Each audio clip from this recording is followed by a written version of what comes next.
Welcome back, everybody, to History of U.S.-Russian Relations. This is Lecture 6.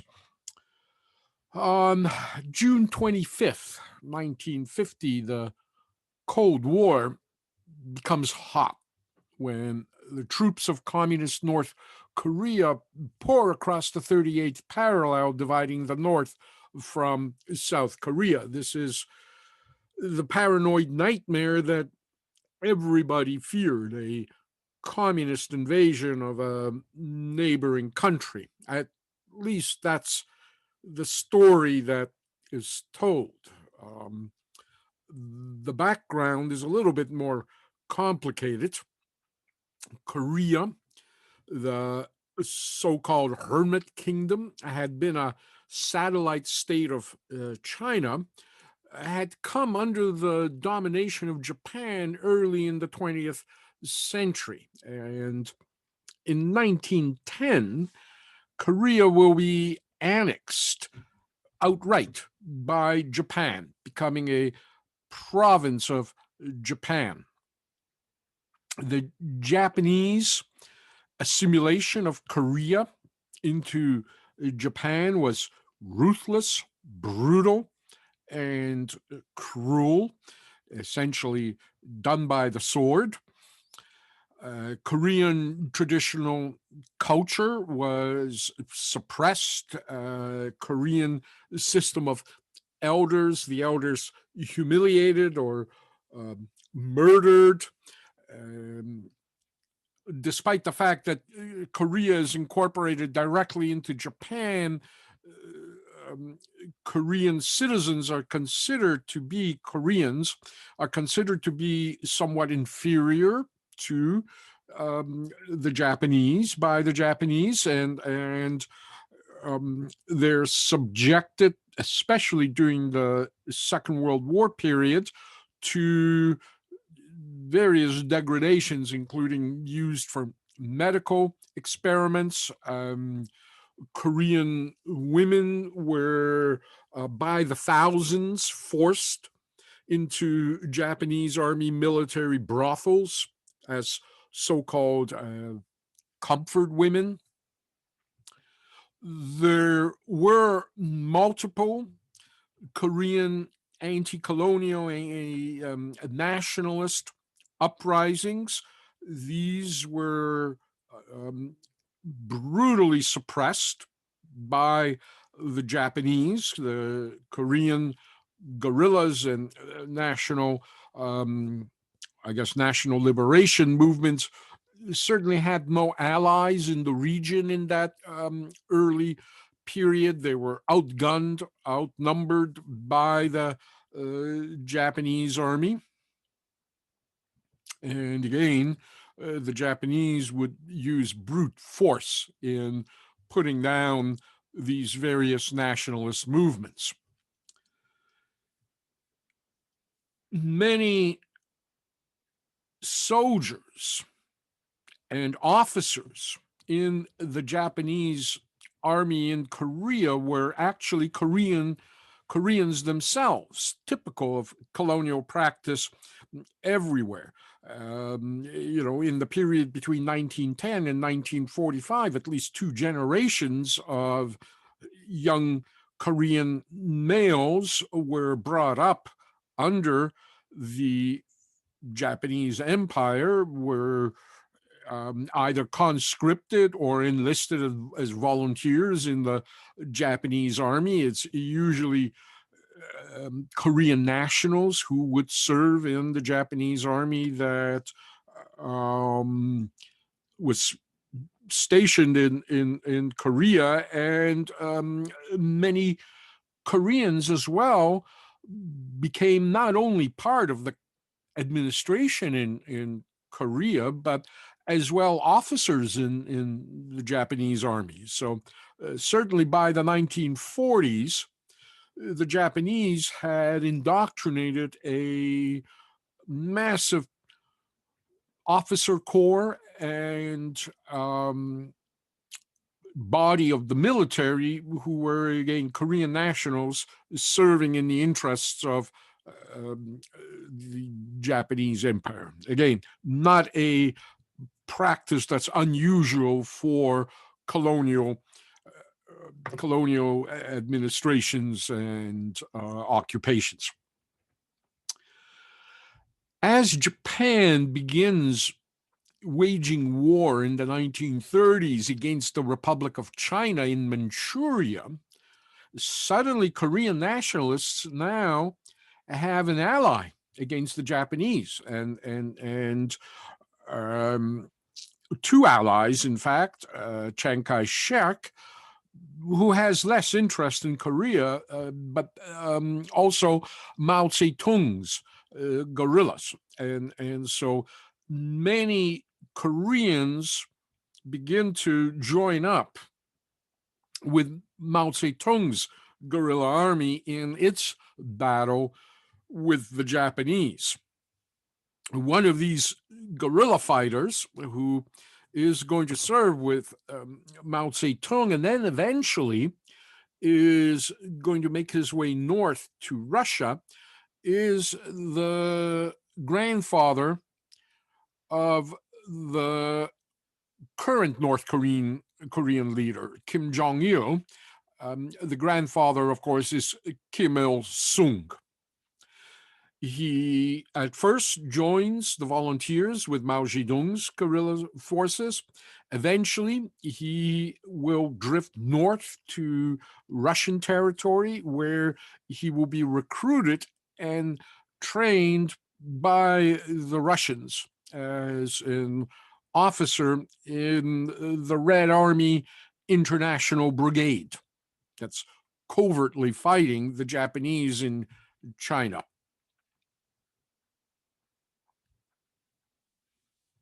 It's in this international brigade that Kim Il-sung will meet his wife, Kim Jong-suk, and it's the two of them that will kind of become the mother and father of North Korea. They will produce this family dynasty that rules North Korea to this day. From Kim Il-sung down to Kim Jong-il and now to Kim Jong-un. It's remarkable when you think about it that only 3 generations of that family have been ruling Korea since the end of the Second World War. So it's a very short lineage.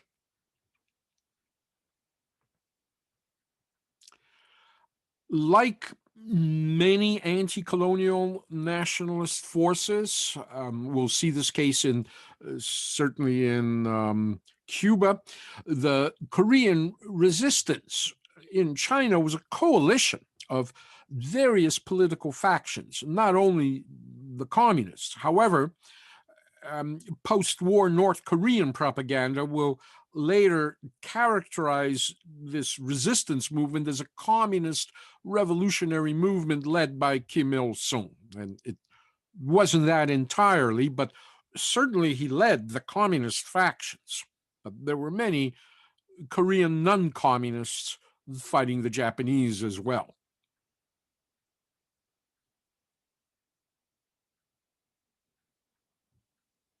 But we can certainly consider Kim Il-sung as kind of the George Washington of North Korea.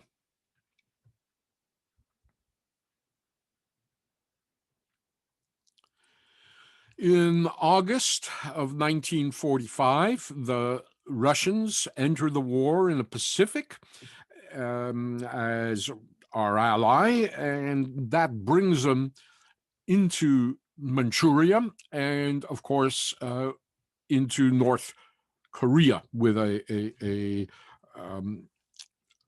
not capital, not with a capital in North Korea, but just geographically in the north of Korea. The Americans will land in the south as the war ends. So there's never really any substantial fighting taking place in Korea during the Second World War. It's once the Japanese Empire collapses that Korea is very quickly occupied by jointly the Russians from the north and the Americans from the south. The dividing line between the Soviet and American occupation zones in Korea is drawn up across the 38th parallel, dividing the country roughly into two halves. The north retaining the more heavier industries and raw materials, while the south retains the more arable land and 2/3 of the Korean population. The future of North Korea is put under a joint Soviet-American commission that is based in the city of Seoul. And this commission is to implement a United Nations trustee program that is intended to shepherd Korea back to its self-determination as an independent, sovereign nation. In the Soviet zone in the north, the Soviets proceed similarly as they did in Eastern Europe. They disarm the Japanese army and they transfer administrative and military control to the Korean communist factions based in the city of Pyongyang, which are led by Kim Il-sung. And so the local administration in North Korea is essentially installed by the Russians as a communist administration. In the South,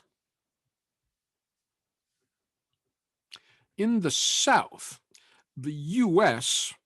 will establish the AMG, the American military government, to administrate that territory.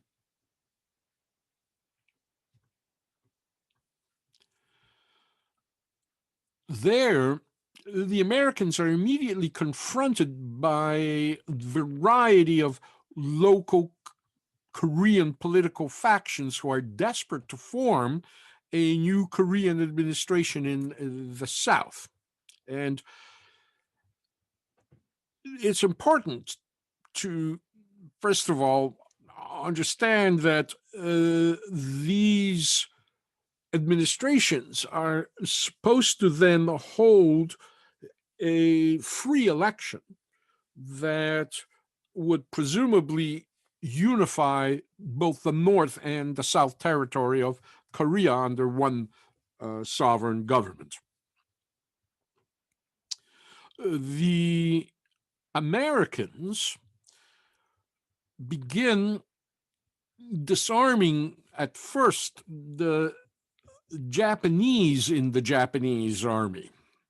But if you really want to understand why North Korea remains in this kind of state of war, in this kind of anti-American siege mentality, then you have to understand what happened next prior to the outbreak of the Korean War in 1950. In the South, the United States begins rearming the former Japanese Army Korean troops and their Japanese military school trained Korean officers.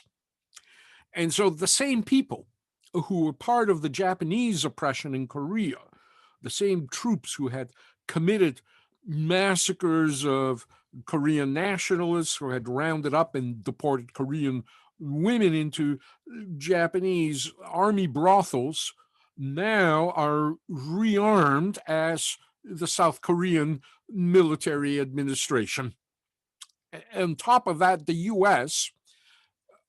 occupational authorities reinstate the former Korean government functionaries of the Japanese colonial administration to govern South Korea. And in some ways that makes sense because, of course, you want to have people who know what they're doing and have experience in that. But the problem is, of course, when the Korean War will break out in 1950, most of the South Korean officers and the South Korean Army General Staff will be almost all former Japanese Army officers, former colonial collaborators, while the North Koreans will be mostly former resistance fighters who had for decades been fighting to expel the Japanese from Korea. Thus, to this day, the North describes itself as the party of memory, while the South is described as the party of treason. And so the party of memory in the North, to this day, claims to have been fighting for the unification and independence of Korea since at least the 1930s.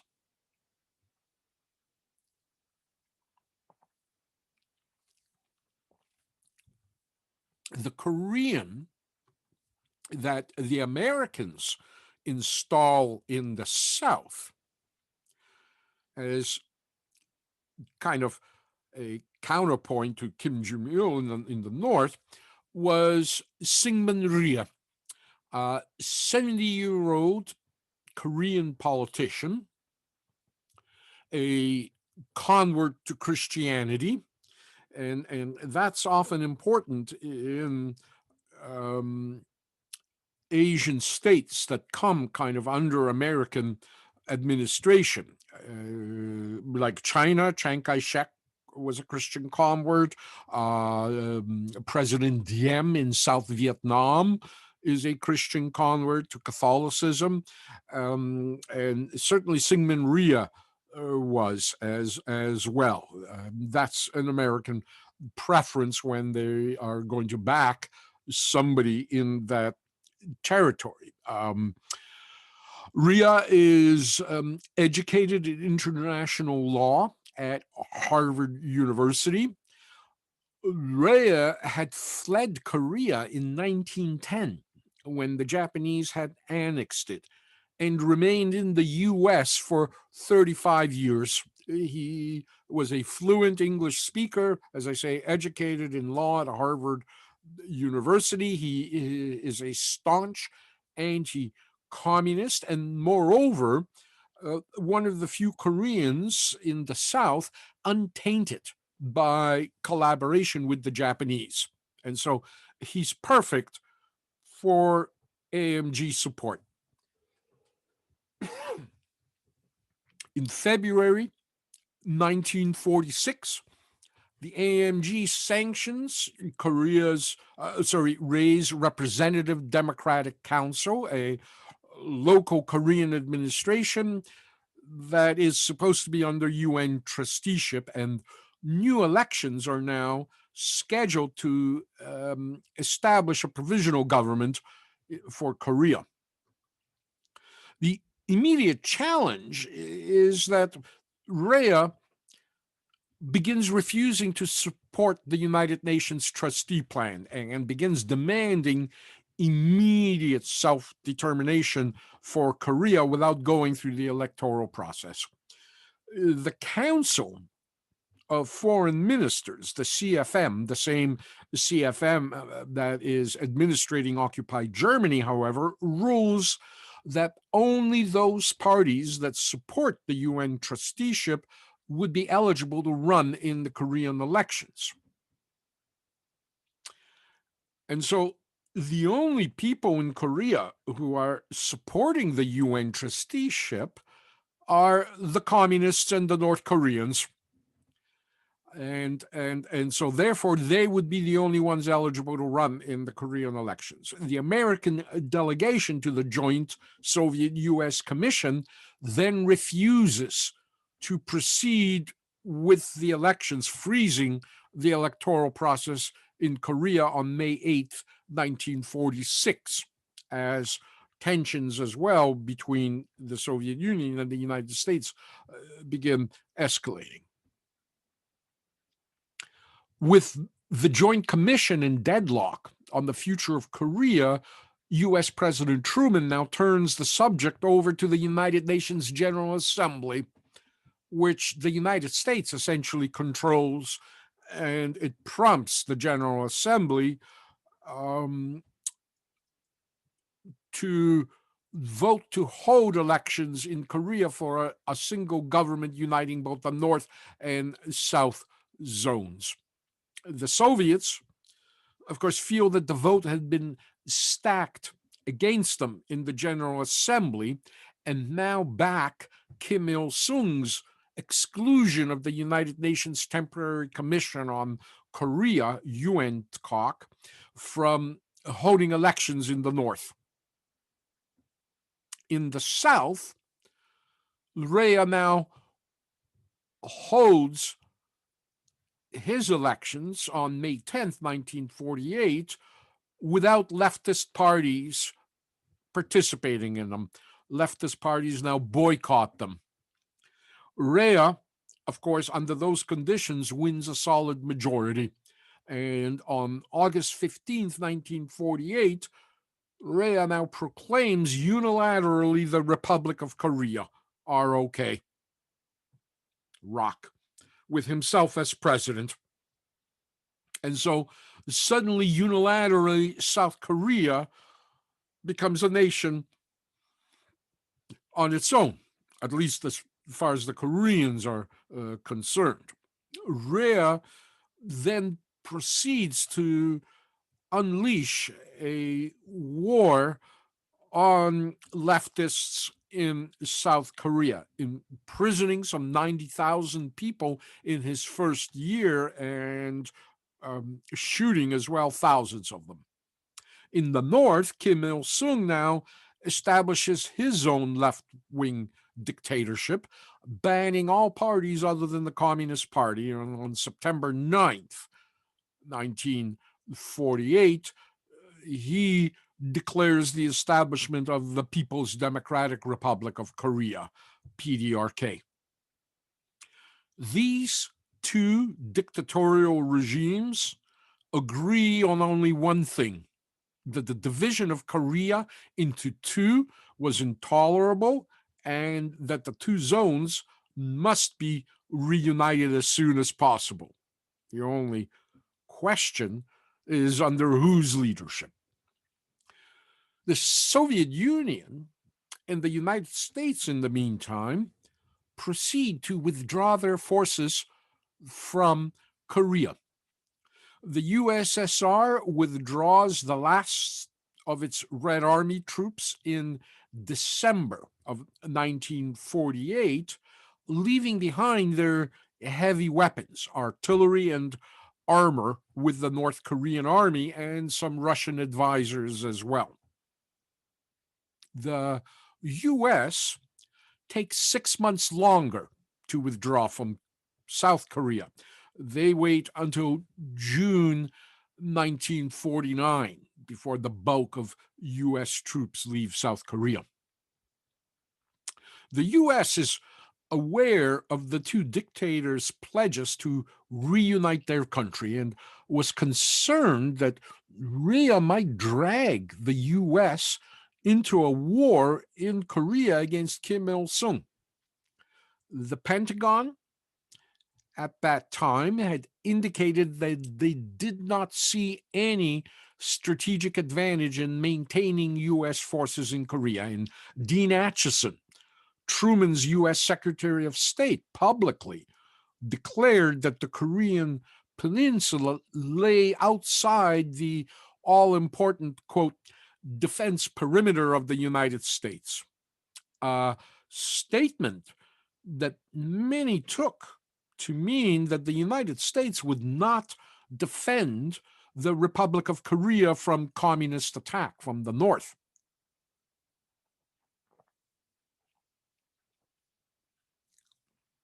Because Sigmund Rhea is so bellicose and Sigmund Rea is actually launching these small-scale raids across the 38th parallel into North Korea to further lessen the risk of being sucked into a war by the South Koreans. The United States does not supply the South Korean army with any heavy or advanced weapons, leaving only weapons necessary to maintain internal order and what the U.S. felt was sufficient to protect its border with North Korea. About 500 U.S. advisors are left behind to train and prepare the South Koreans for statehood. And now, both dictators begin to badger their respective patrons for support to invade each other and reunify Korea. Throughout 1949 and 1950, Rea nagged Truman, while Sung nagged Stalin. Both Stalin and Truman adamantly refused to get involved in the dispute between the two Koreans. What changes, of course, is the victory of Mao Zedong's communist forces in China and the establishment of the People's Republic of China, the PRC, in October of 1949.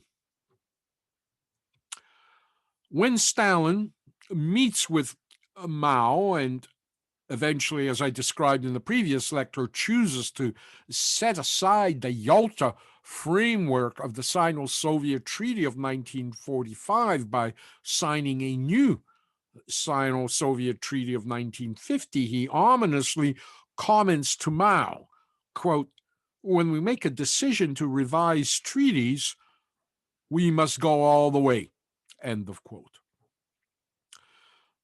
Stalin as well now has a newfound confidence. As of August 1949, remember, he has an atomic bomb.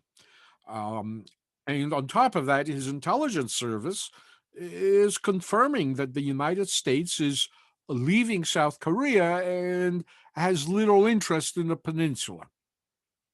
But for Stalin, the Soviet Union territorially had little interest in agrarian South Korea, nor did the Soviet Union consider South Korea as a threat to North Korea, considering how well the North Koreans were armed. Stalin felt as long as the Soviets had a compliant partner in the industrialized North, heavy with natural resources, they could do without the South. It was not necessary for Soviet security, as North Korea would be kind of the buffer zone between and China between the Soviet border. It's going to be Mao who's going to tip Stalin's hand in Korea.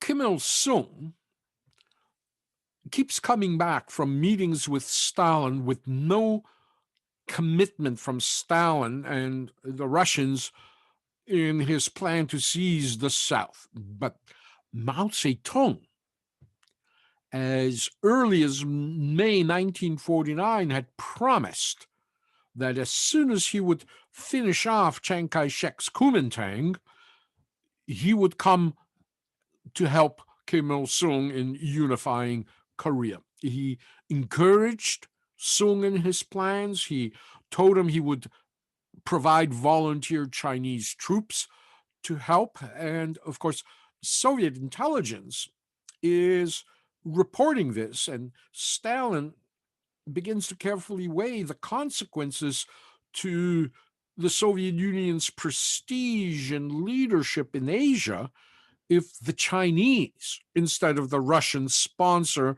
Sung's reunification of Korea. Then, 19th of January, 1950, Sung will play his Mao card. He tells the Soviets he needs to urgently discuss with them his plans to invade the South. However, if they're too busy, he could, in the meantime, first meet with Mao about the same question. That will essentially push Stalin's decision.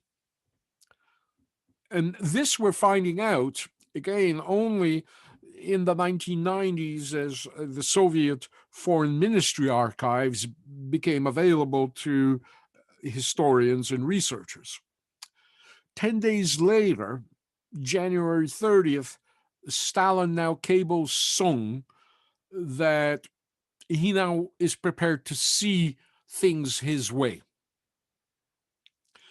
Knowing that the Chinese were secretly backing the invasion, Stalin now makes sure that they will be roped into the upcoming war and not the Russians by telling Sung that the only outstanding issue left was the question of Chinese support. He tells Sung that the Soviets will back North Korea only if the Chinese support the plan to invade it, and will back up the North Koreans if they get into trouble. And the Chinese fall for it. Over the next 6 months, the Soviets assist the North Koreans in their preparation of the invasion plan. They transfer masses of military equipment, including state-of-the-art MiG jet fighters, who many of which will be flown by Soviet contract pilots. The Soviet role in preparing the Koreans is carefully hidden and screened by Mao Zedong. In a sense, Sung is put under Mao's supervision, although Stalin keeps a tight rein on Mao to ensure that things go the way Stalin wants. Before issuing his final approval for the invasion, Stalin made sure to get that commitment from Mao that should the United States intervene in Korea, the Chinese army would come to the rescue. No Soviet troops are going to be committed to Korea. Stalin made that very clear, that the Soviet hand in the invasion is to remain invisible. Stalin will warn Sung, quote, that since the USSR is bound by the demarcation agreement on the 38th parallel with the United States, it would be inconvenient for the USSR to take any part in any military actions, but China is not bound by any such obligations. End of quote. He puts it bluntly to Sung, quote, if you should get kicked in the teeth, I shall not lift a finger. You have to ask Mao for all the help.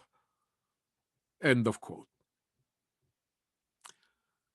In the South, Ria is helping the situation by making and continuing these provocative raids across the 38th parallel into North Korea.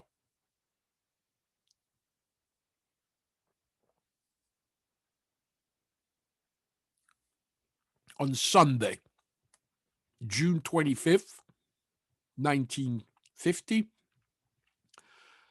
90,000 North Koreans armed with Soviet tanks slam into a 65,000 lightly armed South Korean army.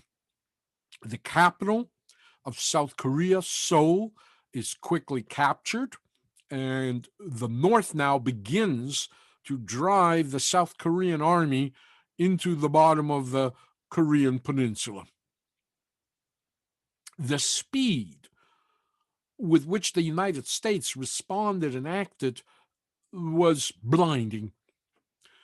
And obviously, U.S. policy had changed in the last year since, first of all, the victory of Mao Zedong's troops in China, and of course, the detonation of the atomic bomb by the Russians.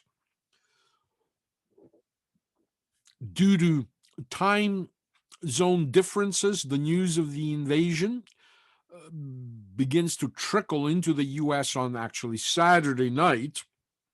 And by Sunday morning, it is evident that this is not a border skirmish, but a full-scale invasion of the North. The United States now immediately summons the Security Council at the United Nations. This is going to be the UN's first major test in responding to a major crisis.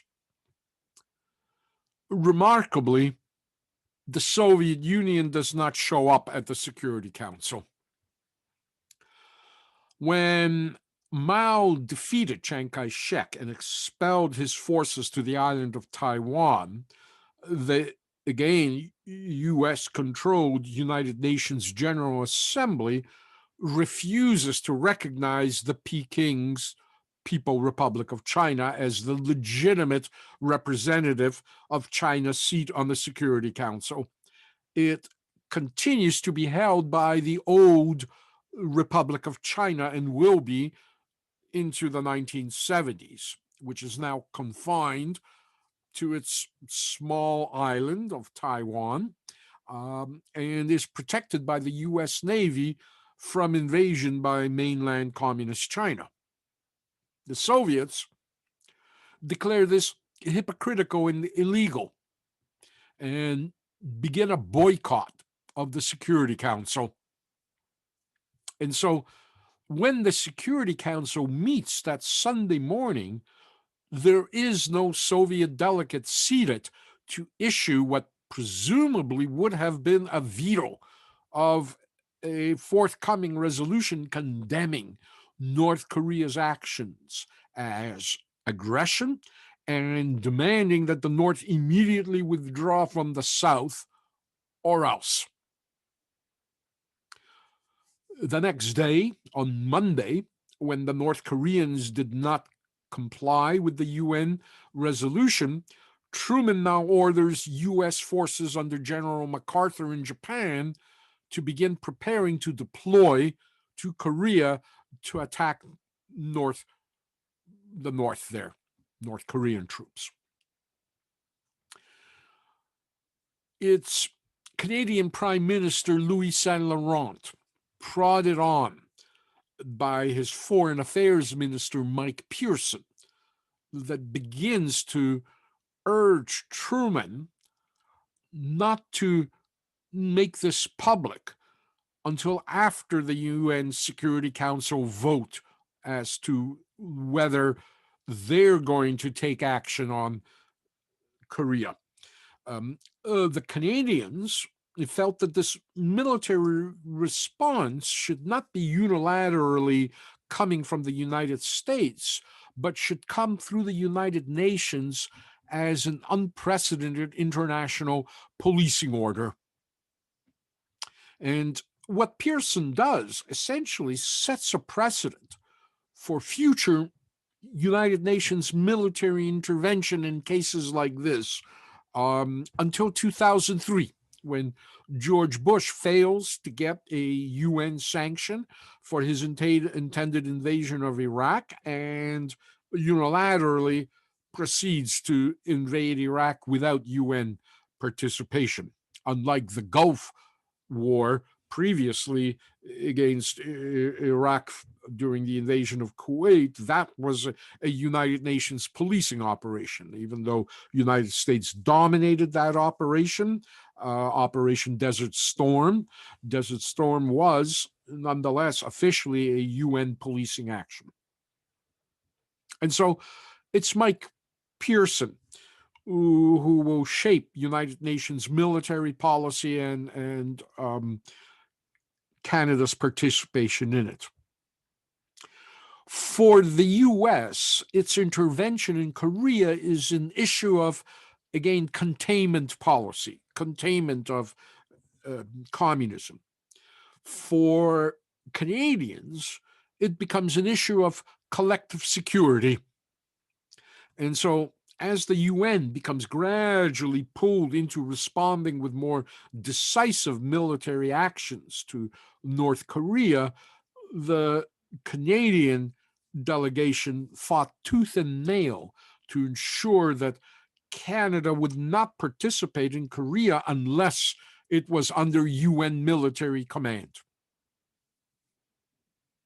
And so that week, as the United States went back to the United Nations Security Council several more times, getting resolutions approving intervention and as well commitments from other countries in the United Nations to supply troops.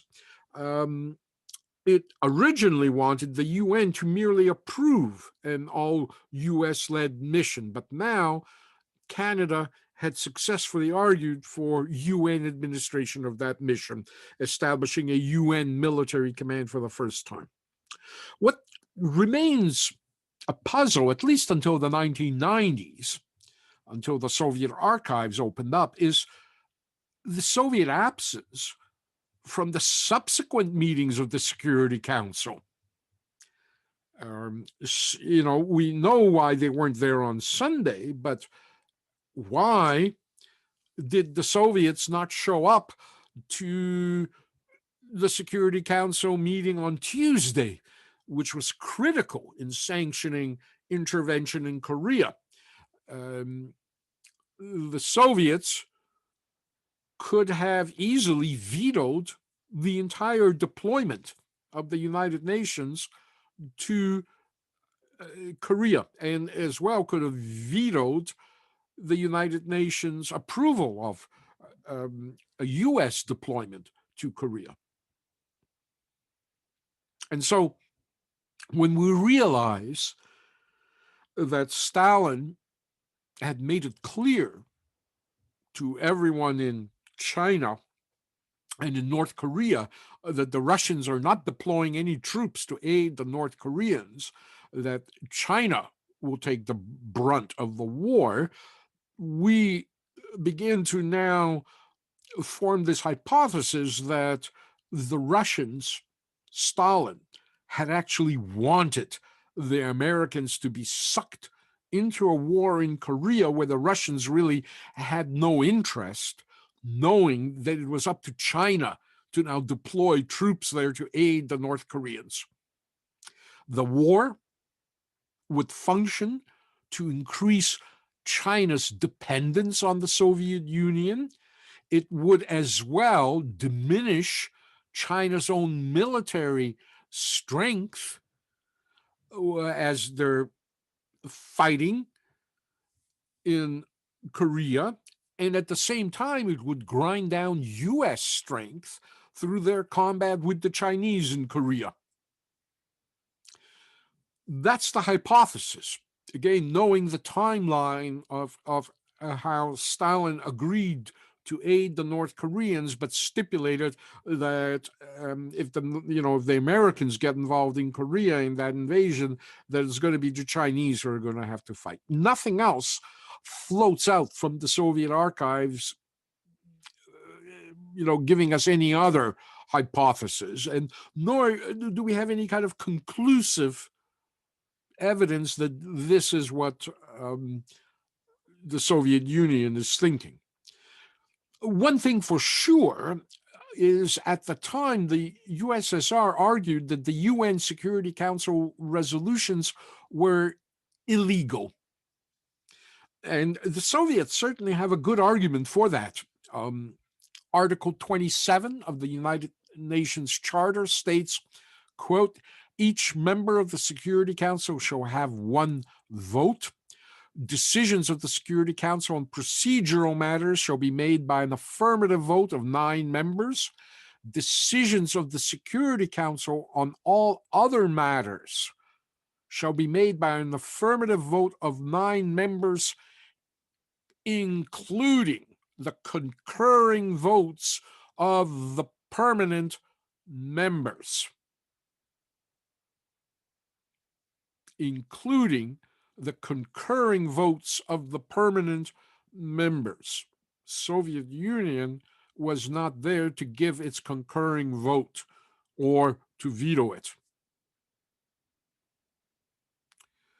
And so the UN Charter has no provisions, or at that time, had no provisions for the Security Council to pass resolutions with the abstention or absence of a veto-bearing member. Nonetheless, the Soviet Union's boycott was treated as a, quote, non-blocking abstention. And since that Korea Security Council vote, since then, all abstentions and absences have now been treated as not being a veto. In the meantime, Truman, back in the United States, he sets off this constitutional debate when he refused to go before Congress to ask for approval for his deployment of U.S. forces. Truman argues that since he was not declaring war, but participating in an international police action, he did not have to go to Congress. This would shift suddenly U.S. military responses to the executive branch for several decades. As long as there's no official declaration of war, the president can deploy troops. And that's, of course, how the United States are going to get in trouble in Vietnam. And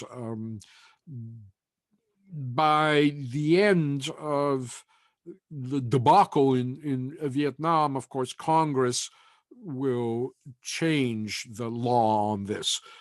Now, a president, again, whether it's a declaration of war, he still eventually needs to get an endorsement for Congress. So Bush, for example, immediately after 9/11, deployed troops to Afghanistan. He did this without congressional approval, but Congress endorsed his action within the week of that deployment. The UN mission now, consisting of mostly U.S. troops, but backed by troops of other UN members, including Canada, were put under the command of General MacArthur. And in September 1950, MacArthur lands at Incheon, splitting North Korean forces in the peninsula.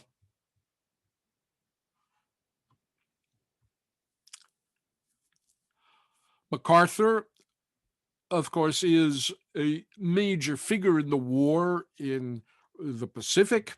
He was as well a figure in the use of troops to suppress strikes after the Great War in the United States, as well as during the Depression.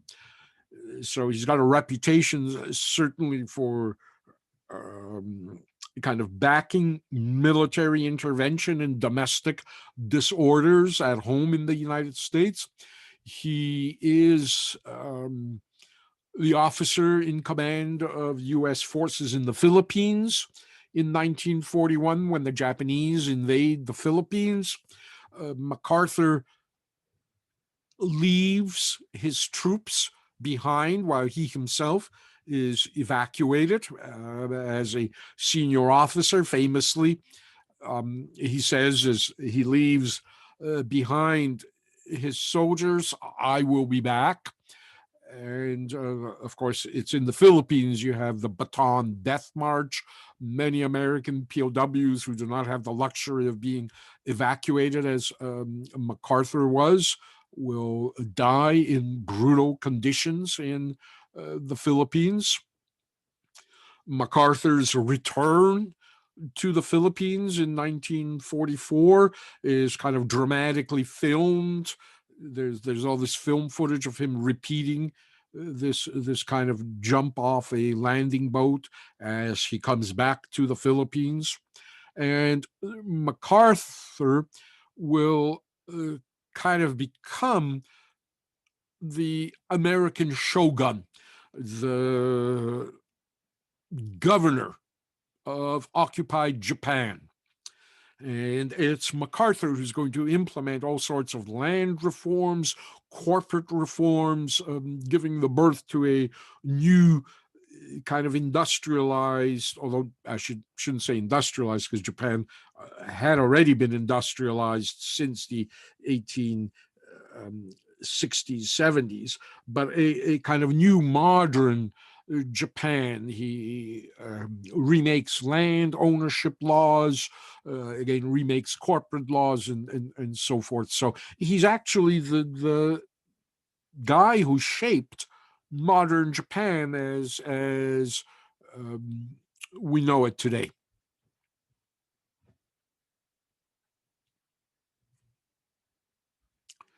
UN forces will outnumber North Koreans, about 180,000 UN forces to 100,000 North Koreans. And by mid-October, MacArthur is now driving the North Koreans up against their border with China on the Yalu River. And on October 19th, Pyongyang is captured, and the North Korean government has to go on the road in exile.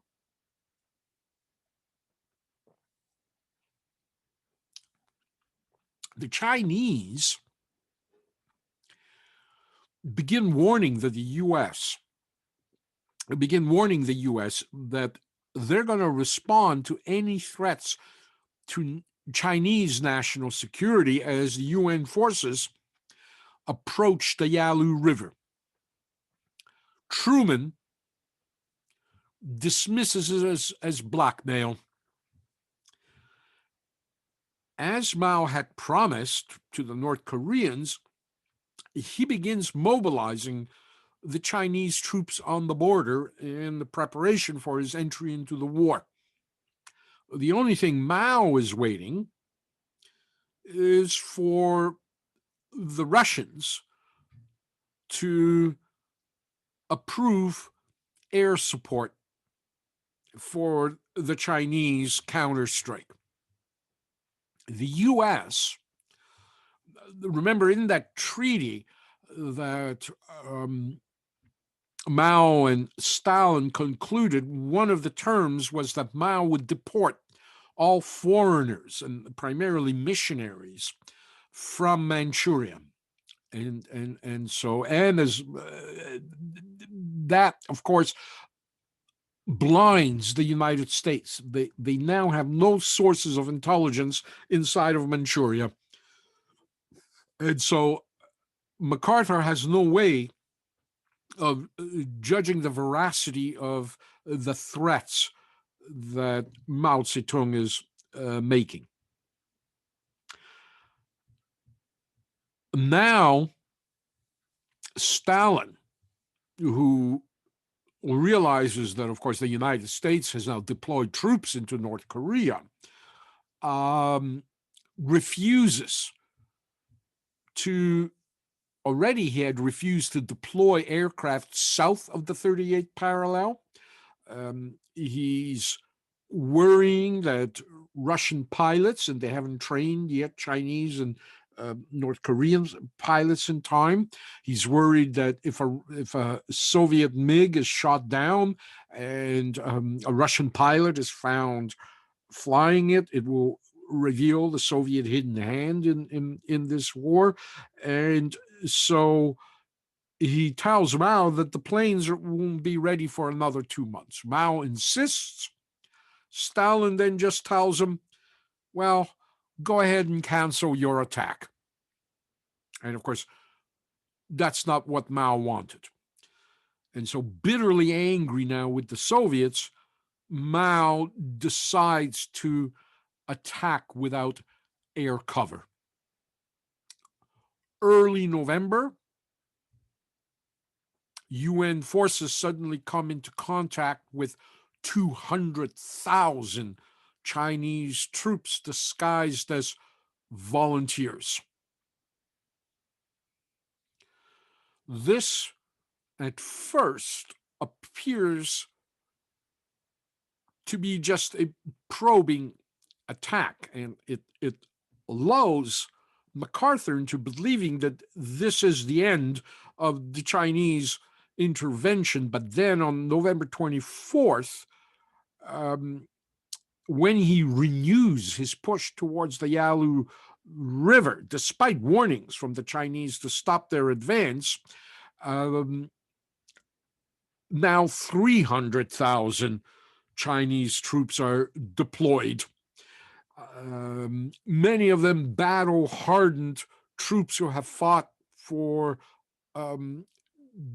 decades in the civil war in China against the Kuomintang, and as well, in addition, supported by an additional 80,000 North Korean troops. And as this thrust now begins to happen on November 25th, MacArthur begins sending these panic cables from Korea. Quote, "We face an entirely new war," end of quote. December 15th, Truman now goes on the U.S. radio and declares a state of emergency, something that had never happened in the two world wars or the Vietnam War. Using almost apocalyptic language, Truman declares, quote, "Our homes, our nation is in great danger," end of quote. The Chi-Coms are coming. Under the provisions of this declaration and the Defense Production Act, the president had the power to, quote, "direct, control, and coordinate all mobilization activities of the executive branch of the government, including, but not limited to, production, procurement, manpower, stabilization, and transport activities." It gave the President of the United States broad, sweeping economic powers. Stalin, in the meantime, now releases the air support the Chinese had been demanding and gives a go-ahead for licensed MiG factories now and repair facilities to be built in China. And so, thanks to this, by the end of the Korean War in 1953-54, China will have the third largest air force in the world. By the end of December, the Chinese have crossed the 38th parallel. January 4th, 1951, Seoul falls for the second time to the communist forces. MacArthur now begins to call on Truman for all sorts of extreme measures, including the deployment of nuclear weapons. He calls on Truman to expand the war into China and calls on the Chinese nationalist forces in Taiwan to be unleashed. Truman, faced with the pressure from other United Nations members to somehow resolve the conflict as quickly as possible through an armistice, of course, refuses to expand the war outside of Korea. In the meantime, MacArthur, without consulting with Truman, begins to threaten the Chinese on his own, that he will invade Manchuria if they do not sign an armistice. And this now brings Truman into conflict with Congress that still feels slighted by Truman's bypassing it into Korea without a declaration of war. And now Congress is hounding him to finish it. And a letter from MacArthur now is read in Congress. It concludes with this poignant criticism of Truman that, quote, there is no substitute for victory, end of quote. And so Truman now goes head to head with MacArthur, and he can't bring MacArthur under control. And so as MacArthur begins to now threaten to deploy into China on his own, on April 11th, 1951, Truman fires MacArthur and dismisses him. And this opens the way for armistice talks, although they're going to go on for quite a while. By now, both the USSR and China, fearing an escalation of the war in Korea and a loss of control in the wake of MacArthur's crazy talks, are anxious to contain the conflict. On July 10, 1951, the UN command meets with their Chinese and North Korean counterparts for the first time.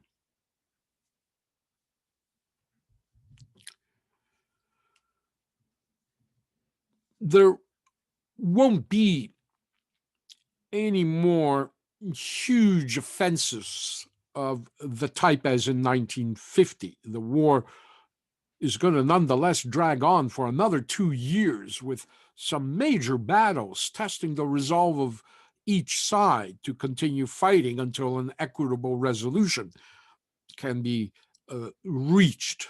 And of course, as the United States becomes mired in this war and begins to just unleash a devastating bombing of the North, leveling many of its cities, using this new type of ordnance that was developed in the Pacific at the end of the war, napalm.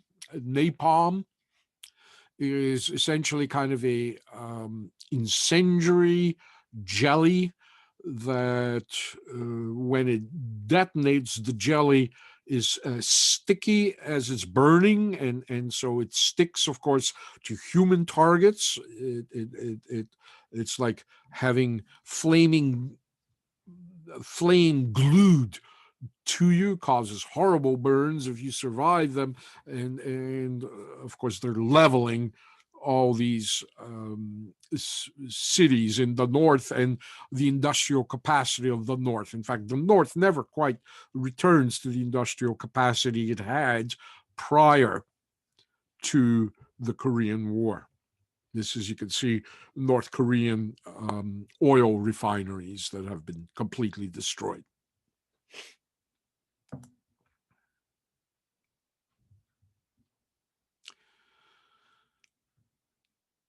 Both the United States and South Korean forces commit numerous atrocities in Korea.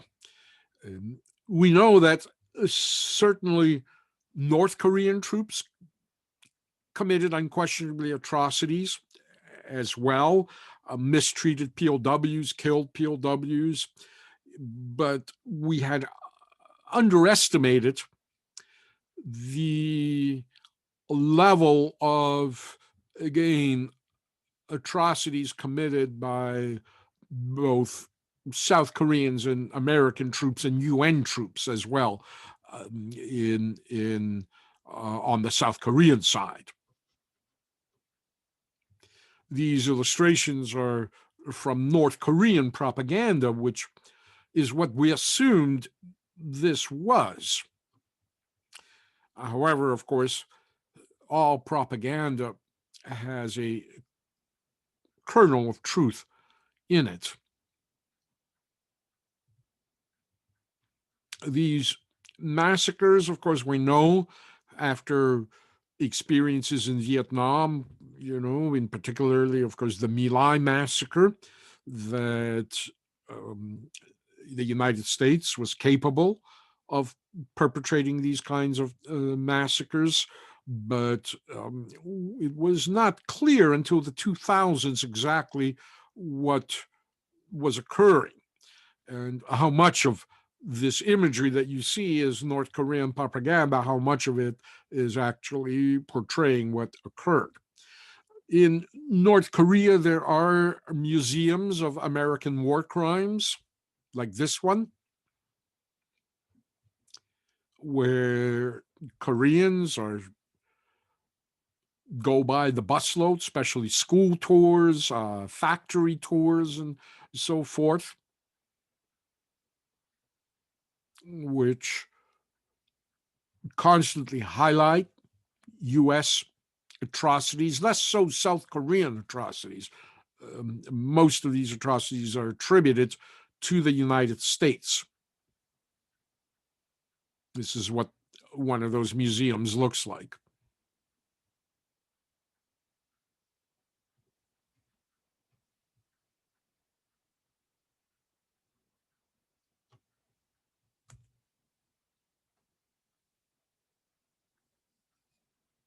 I think this says everything.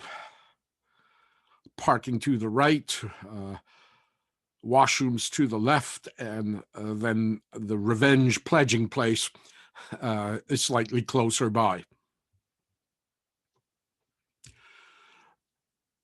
In the 2000s, in Korea, there's a truth commission that reviews in Korean archives exactly the issue of massacres of civilians, and indeed determines that both South Koreans and United States, and jointly, committed numerous massacres, thousands of executions.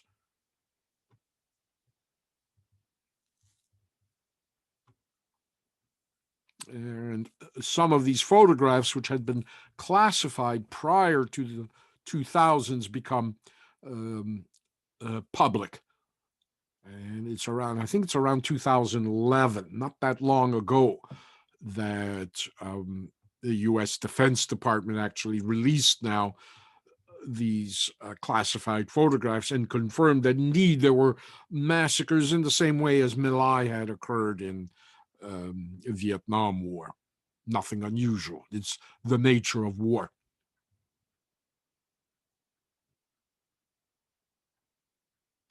The best book on this, on the party of memory and the party of treason, on the question of the massacres, and just a history of the Korean War, looking at it, the Korean War has been called the Forgotten War, and this book by Bruce Cummings kind of is the most recent review of the history of the Korean War that we either didn't know or forgot about. So I would highly recommend The Korean War, A History, Bruce Cummings. Stalin, of course, by now is getting old and tired. He wants out of the war, but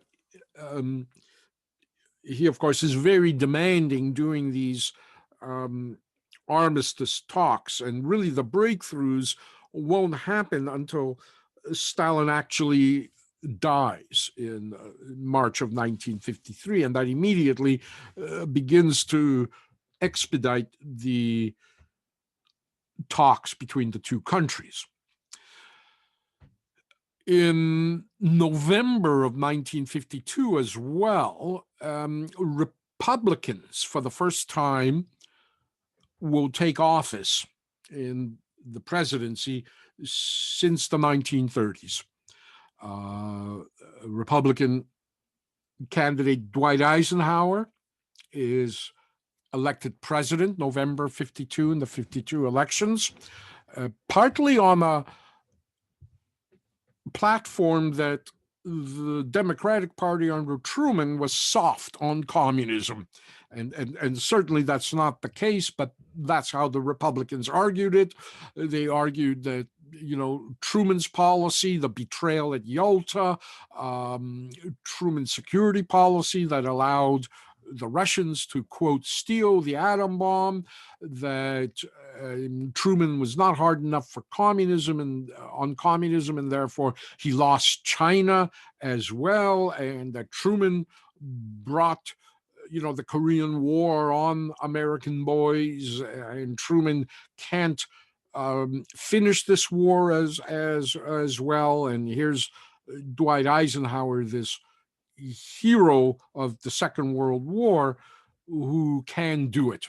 And so November 52, Americans for the first time after 20 years will vote for a Republican president.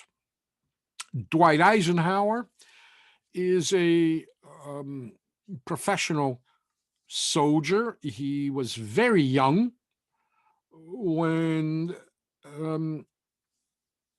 he actually goes to West Point. He is raised as a Jehovah's Witness. He kind of has a family break because Jehovah's Witnesses are pacifists. They don't take oaths. They don't serve in the military. One of the reasons that Hitler would imprison them in concentration camps. And so Eisenhower's mother is a kind of pacifist, anti-war activist, Jehovah's Witness, as is his father. And it's a big, I think, family break. Eisenhower, as I say, becomes a professional officer. He, through the 1930s into the 40s, will rise up into the general staff. He will be the SHAEF, Supreme Commander of European Forces in Europe during the Second World War. That, of course, makes Eisenhower a master diplomat, because he has to, of course, deal with the French, the British, the Russians, the Brazilians, the Canadians, the South Africans, all those, all the different nations that contributed forces to the Allies. He will become like MacArthur in Japan, Eisenhower will become the supreme commander in occupied Germany. He will later be selected as the president of Columbia University in New York, which I think he'll do that for about 3 years. And then he will be, once NATO is formed, will be chosen to be the first commander of NATO. And so everybody essentially wants Eisenhower as a candidate in the 52 elections. He's wooed by both the Democratic Party and Republican Party, and he chooses the Republican Party. Just before he takes office, Eisenhower will be baptized into the Presbyterian faith. So he is essentially a man without a church, since he's turned his back on Jehovah's Witnesses throughout his career.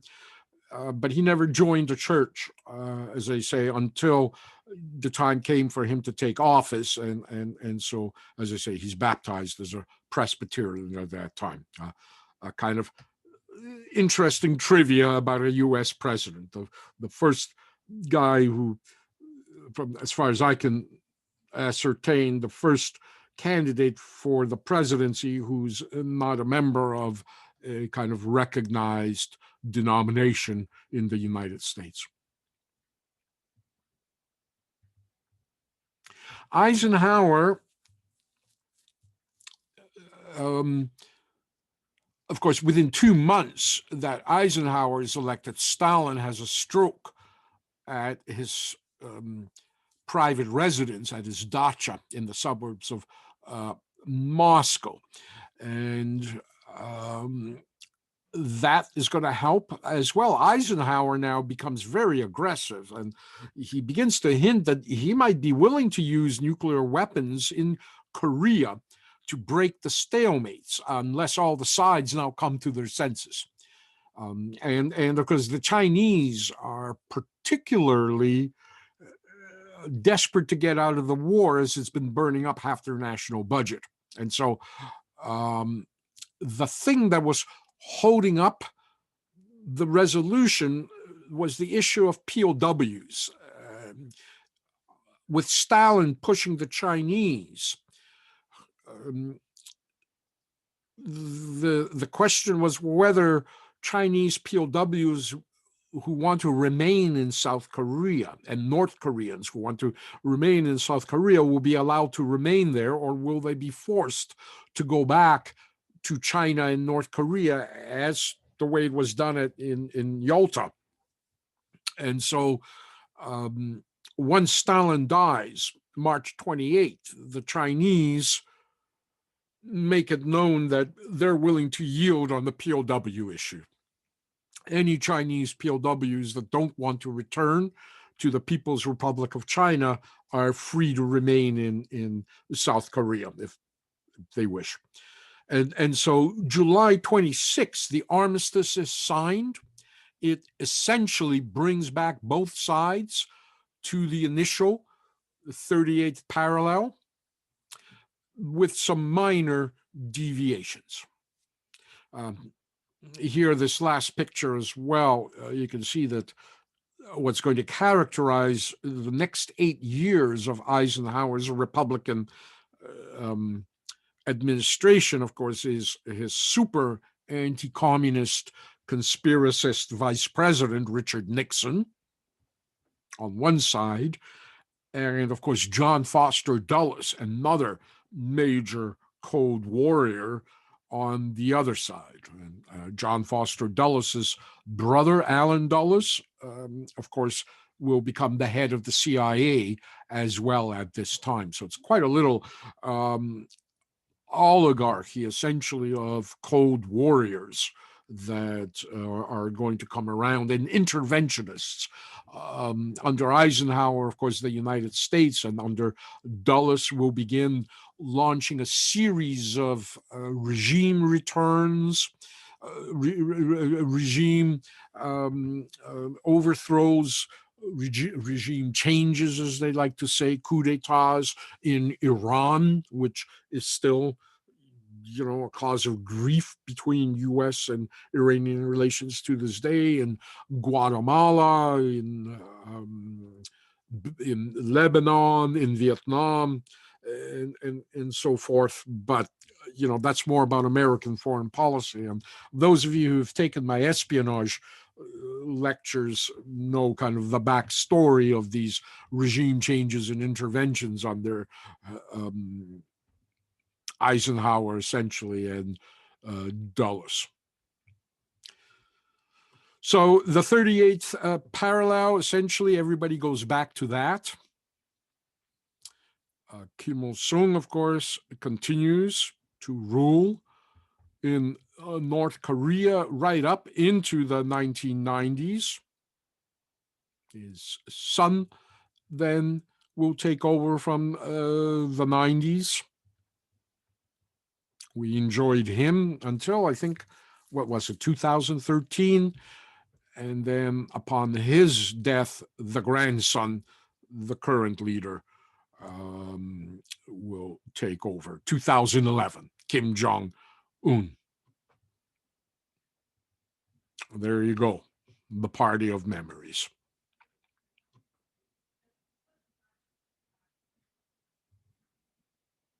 We're still in a state of war. Armistice, that's not a peace treaty. All armistice is a temporary halt to war. And of course, the 38th parallel is one of the most militarized and fortified borders in the world. You can see it in satellite photographs, like almost a wall across the Korean peninsula.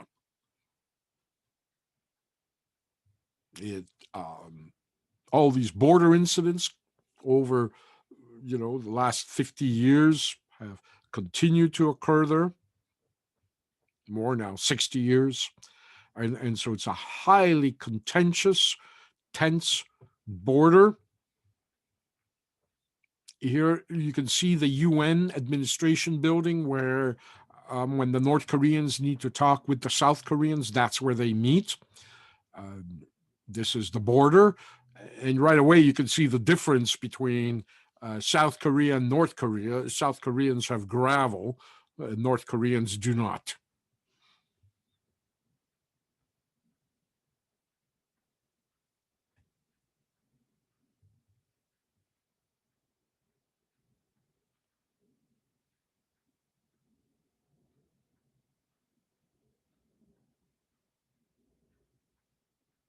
This is the meeting room. And here you can see the South Koreans have a guard at the door just in case North Korea tries to invade South Korea through that door.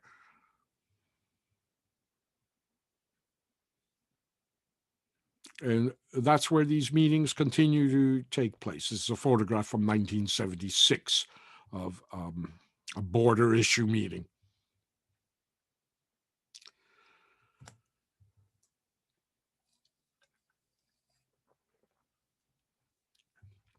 So that's something we've inherited from the Stalin era. Stalin, by 1953, as I say, is getting old. He's tired. He is increasingly paranoid as well. We don't really have time, I guess, to get into the details of what's happening inside the Soviet Union, but it's more of the same. The purges now are once again restarted. He begins to target different groups at this point. No one feels safe around Stalin, and Stalin is progressively getting grumpier and grumpier. And you don't want to be around Stalin when he's grumpy. His closest followers and presumably successors begin to close in around him. In this photograph, you can see from left to right, Anastas Mikhoyan, Nikita Khrushchev, Georgy Malenkov, Lavrentiy Beria, the head of the atomic bomb project and the secret services, and Vyacheslav Molotov, Stalin's foreign minister. Stalin is becoming disillusioned with them. It's remarkable how these guys all survived all those purges, because Stalin purged so many people who were as close to him as these guys are in many photographs published. And then, a month later, their faces would have to be airbrushed out of the picture because Stalin just chose to execute them for failing him in sometimes in indiscernible ways. And moreover, Stalin is beginning to For example, in the case of Molotov, he exiles Molotov's wife to Kazakhstan. And he expects Molotov as well to approve the exile, which Molotov does. So she will survive the exile. I don't know what the husband and wife reunion was like after Stalin's death, but Molotov takes it. He allows, as I say, and endorses the exile of his wife as a kind of anti-Soviet proto-oppositionist. Stalin also, kind of in disgust, is looking at his surviving followers, and he tells them, he says, quote, when I die, the Americans are all going to strangle you like kittens. End of quote.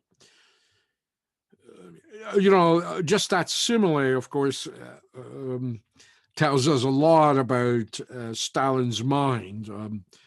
Strangulation and kittens is not the first word association that comes to my mind, but certainly for Stalin, it did. Everyone believes that Malenkov, who has a number of positions, the so-called party engineer, because he does have an engineering degree, is going to succeed him. Stalin is apparently grooming Malenkov to succeed him.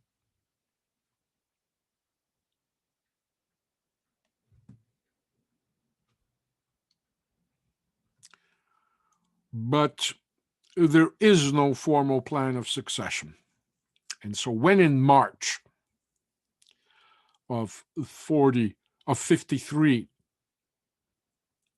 Stalin dies, there's going to be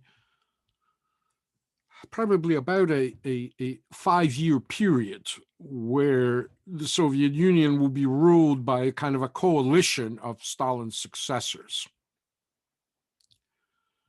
And Beria himself will not last very long. He will be immediately, or not immediately, but within a few months, he will be arrested and quietly executed, because everybody fears Beria as the head of the secret services. He's got his own kind of NKVD uniformed troops, so he would be a danger, and so they eliminate Beria, they kill him. But that will be the last, as far as I can remember, of lethal transitions in the Soviet system. The funeral of Stalin, of course, is spectacular. It's the burial of a pharaoh, essentially.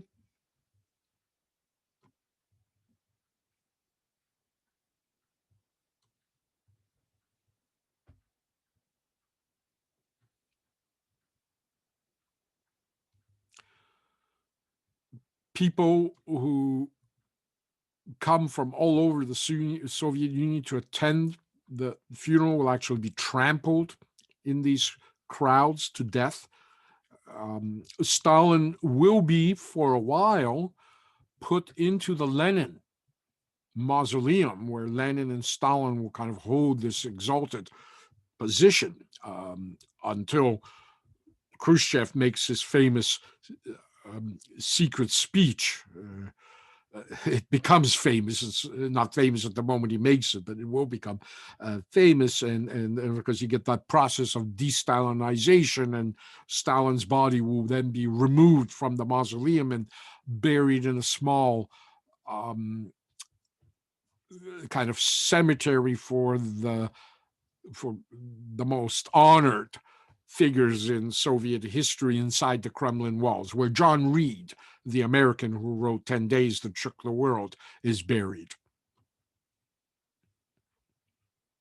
So, and then Stalin's name will be chiseled right here, below here, Stalin, that will be chiseled out of the monument. So these three guys essentially assume that they're going to lead the Soviet Union. Who they don't count on is this little guy on the left, who everybody considers a joke. He has a peasant background. He, unlike the other guys, often seems undignified. Stalin kind of uses Khrushchev as a court jester, dance, Nikita, dance for me, make us laugh. And so he's not considered a major power, but he will be, partly because of his connections to the Red Army from the Second World War. And so when it comes time for Molotov and Malenkov to kill Beria, they're going to need Khrushchev and Khrushchev's Red Army connections, and as well Khrushchev's friendship with Marshal Zhukov, to make sure that the Red Army will sanction the killing of Beria and will intervene if NKVD troops come to Beria's rescue. And that will bring Khrushchev actually into power. Eventually, he will outmaneuver the other two. Khrushchev, in fact, is much more formidable than people realized, and much more smarter, as unconventional as Khrushchev is. He is indeed born in a peasant family in the Ukraine. He is of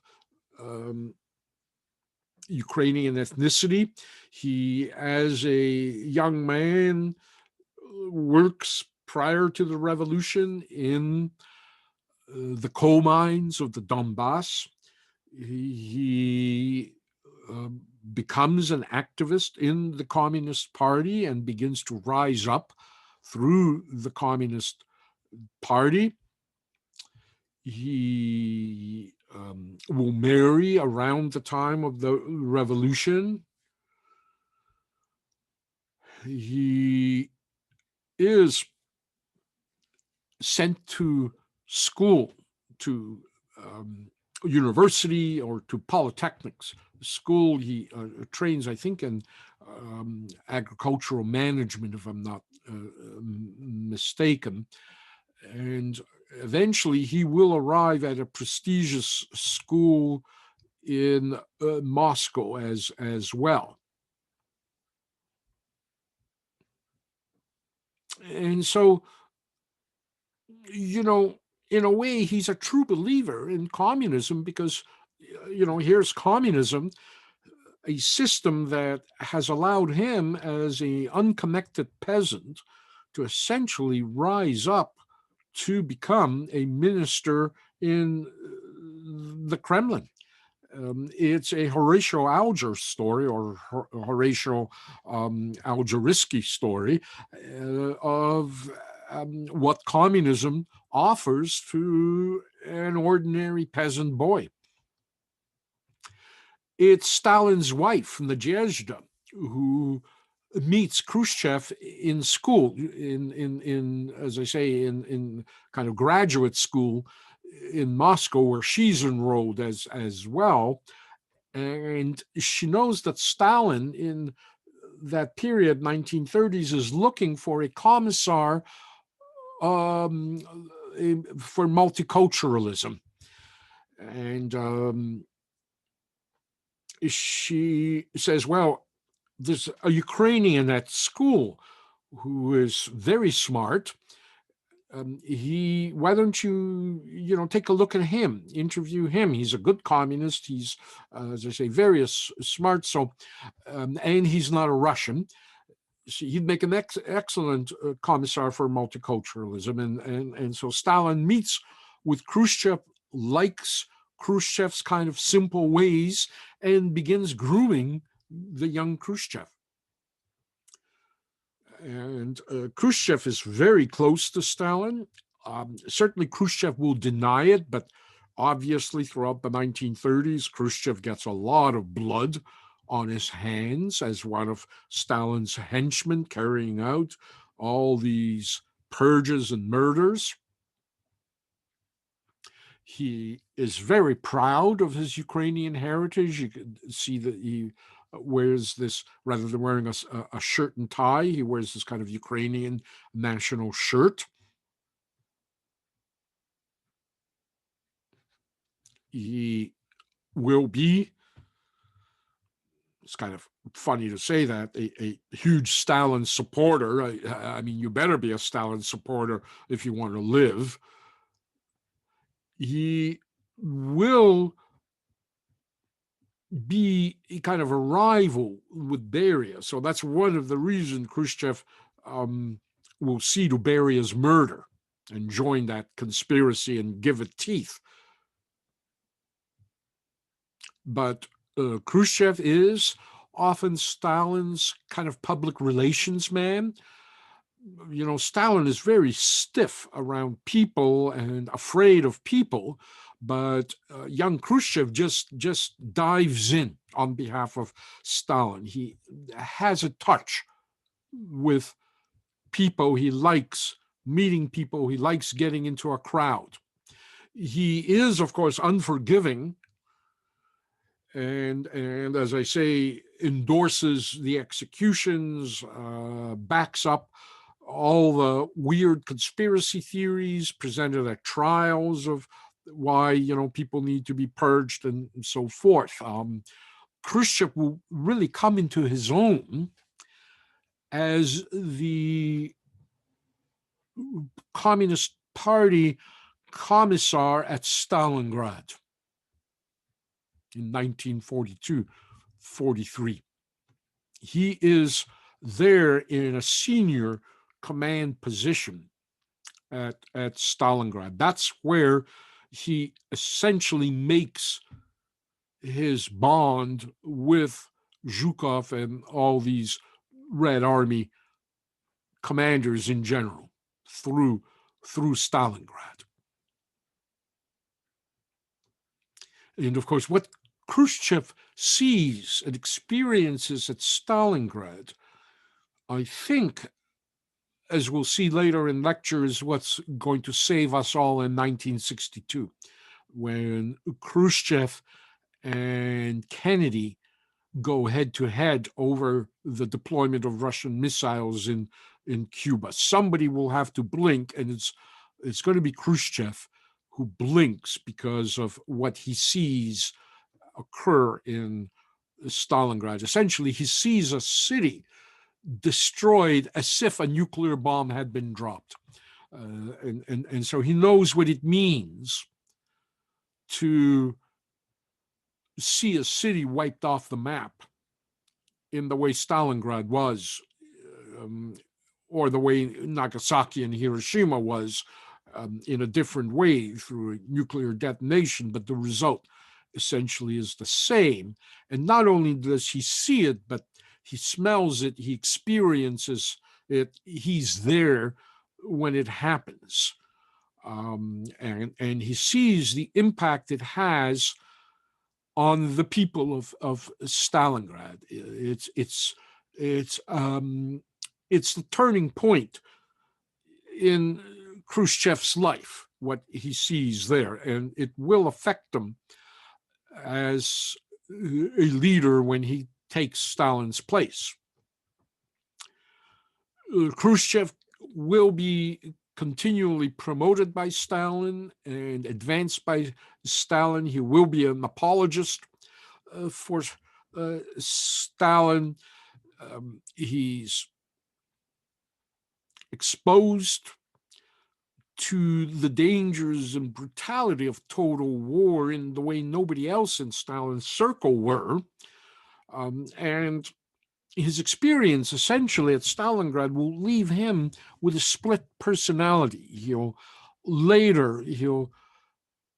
tell the great Russian poet Yevgeny Yevtushenko, Khrushchev will say, quote, "I'm a child of two epochs. One man inside me understood something, and the other shouted something completely different. End of quote. And so when Khrushchev becomes the party secretary, the leader of the Soviet Union, he is a populist. He enjoys, as I say, meeting people. He kind of presents this jolly, friendly face. He likes to shake hands on trips abroad. This is him actually in Egypt. He loves meeting people, talking with people. And unlike Stalin, for whom people are a statistic, Khrushchev actually feels something. I think, no doubts, Stalin is a clinical psychopath. However, Khrushchev, there's something a little bit less than that about him. And he's almost, as I say, a populist, which is unthinkable for Stalin. He has an easy way to him. He often jokes at his own expense. He has this kind of self-deprecating sense of humor that would be unthinkable for a Stalin.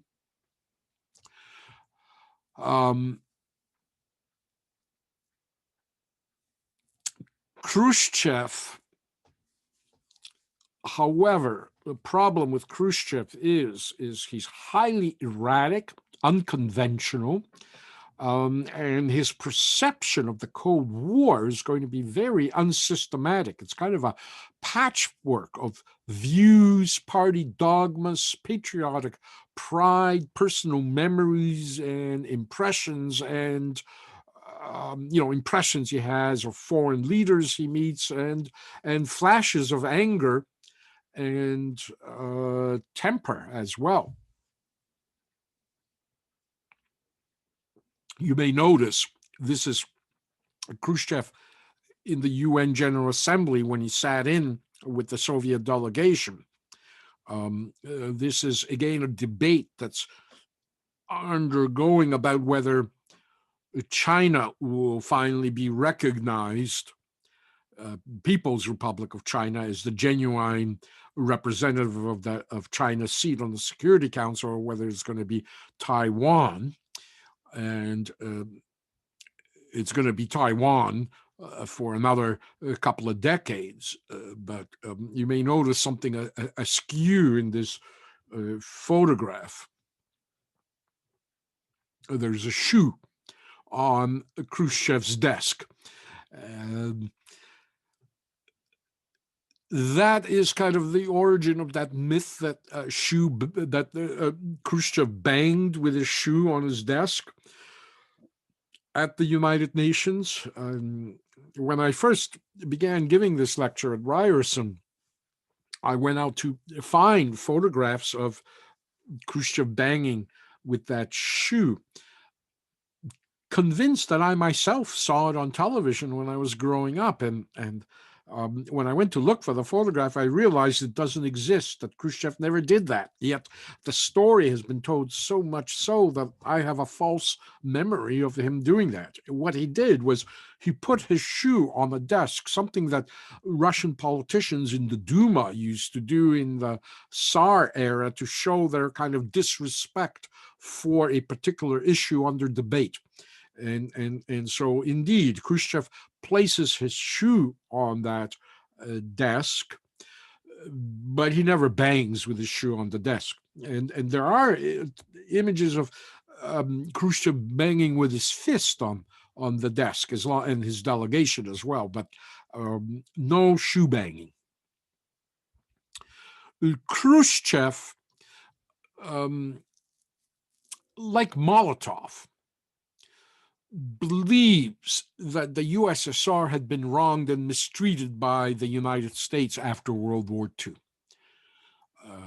And sometimes it will anger him, and he doesn't have a good control over his temper, and so there are moments where he will just fly off the handle and make a decision or say something that can't be undone.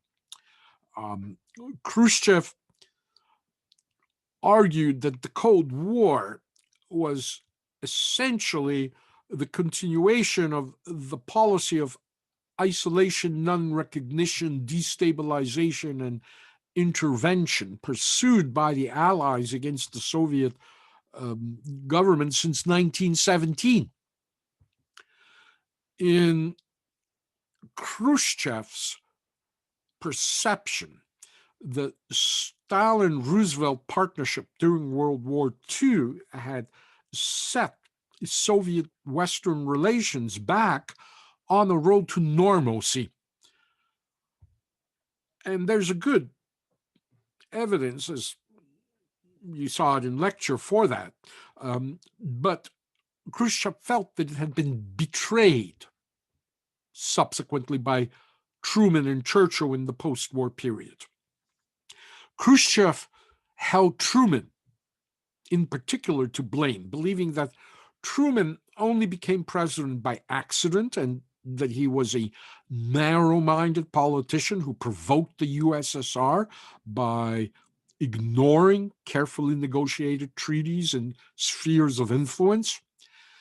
In 1953, Khrushchev said that Truman taught him about the value of treaties. Quote, "If a treaty cannot be fortified by force, then it amounts to nothing. Then we would become a laughingstock. We would be treated as naive simpletons." End of quote. In many ways, in this, Khrushchev was like Stalin, but he didn't share Stalin's fatalistic view that war with the West was inevitably preordained. What Khrushchev believed was that the conflict between the USSR and the West that had arisen after the Second World War had been partially inspired by deeply hidden, quote, dark forces in the West, and partly by Stalin's and Molotov's stubbornly obtuse foreign policy that missed simple realities. He described Soviet policy under Stalin as getting caught on the US hook. And so Khrushchev abandoned Stalin's policy based on the inevitability of global war between Russia and the West, and instead began to slowly pursue a policy of coexistence. And this was a fundamental shift from our current perception of the USSR and the US of the Cold War kind of period being perhaps a prelude to a future World War III, of the Cold War being a transitory period between the era of imperialist wars and the era of peaceful economic competition between two social systems. The future, Khrushchev believed that there might be a Cold Peace, but certainly not a Cold War.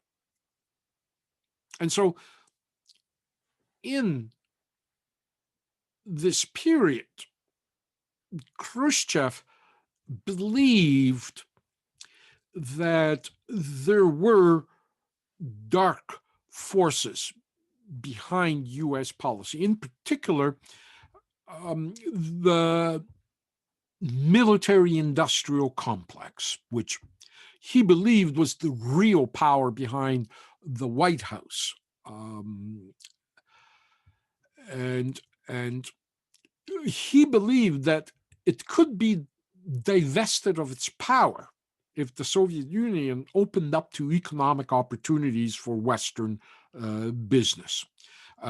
Khrushchev believed that it was really all about profit, and that if it was more profitable to sell washing machines abroad to the people of the Soviet Union rather than manufacturing weapons to be used against the Soviet people, he could redirect US policy away from the dark forces, as he called them, that controlled it. And this meant that Khrushchev needed to open opportunities for normalization of political foreign relations and trade relations between the USSR and the West, including the two former enemy countries, Japan and Germany. This term, military-industrial complex, was coined in 1914 in the Peace Manifesto of the British Union of Democratic Control, who argued that nationalism and the profit interests of the military-industrial complex were driving nations toward catastrophic war unfolding in Europe. The term military-industrial complex will remain outside of popular usage until suddenly President Dwight Eisenhower himself will revive this term in American discourse in a speech that he broadcasts to Americans in January of 1961, as he's handing over the presidency to the newly elected John F. Kennedy. In a startling, critical, and almost similar view of Khrushchev, Eisenhower warned in the speech, quote, "A vital element in keeping the peace is our military establishment. Our arms must be mighty, ready for instant action, so that no potential aggressor may be tempted to risk his own destruction. The conjunction of an immense military establishment and a large arms industry is new in the American experience. The total influence, economic, political, even spiritual, is felt in every city, every state house, every office of the federal government. We recognize the imperative need for this development, yet we must not fail to comprehend its grave implications. Our toil, resources, and livelihood are all involved. So is the very structure of our society. In the councils of government, we must guard against the acquisition of unwanted influence, whether sought or unsought, by the military-industrial complex. The potential for the disastrous rise of misplaced power exists and will persist. We must never let the weight of this combination endanger our liberties or democratic processes.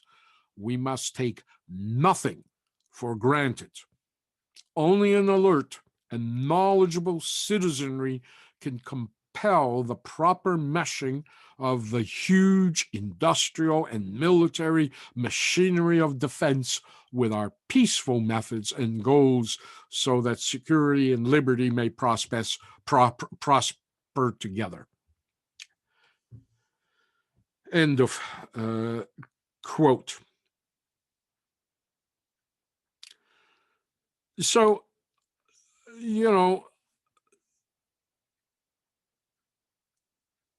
in the original draft of that speech, Eisenhower actually first used the term military-industrial congressional complex, but pressure from senators and congressmen led him to remove them from that accusatory text. So in some ways now, we're beginning to see that Khrushchev and Eisenhower are coming on to common ground, even though Eisenhower in some ways is much more aggressive than Truman. Eisenhower has a view on which the Russians and Americans can meet. And those meetings will start occurring.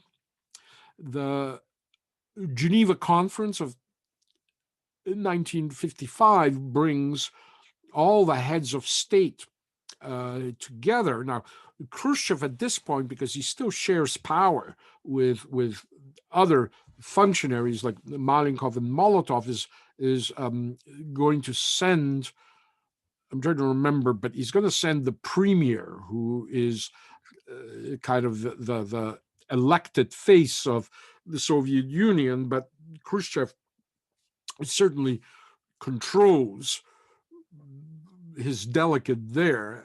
And the Soviets let it be known that they're looking for a kind of stand down on the last 6 years of military conflict and of course this arms race that is beginning to overtake both sides. And so the Geneva summit of 1955 suddenly gives everybody hope. They all return kind of with this notion of in the spirit of Geneva, the Geneva spirit. And it's not going to last very long because, again, of Khrushchev's kind of erratic policies, but it's the beginning of a rapprochement between the Russians and Americans, and it's going to be very staggered. It's going to start and stop, and we'll see the kind of currents and turns it will take. But this is the first time that the NATO powers begin to see that something is changing in the Soviet Union with the advent of this new figure of Nikita Khrushchev.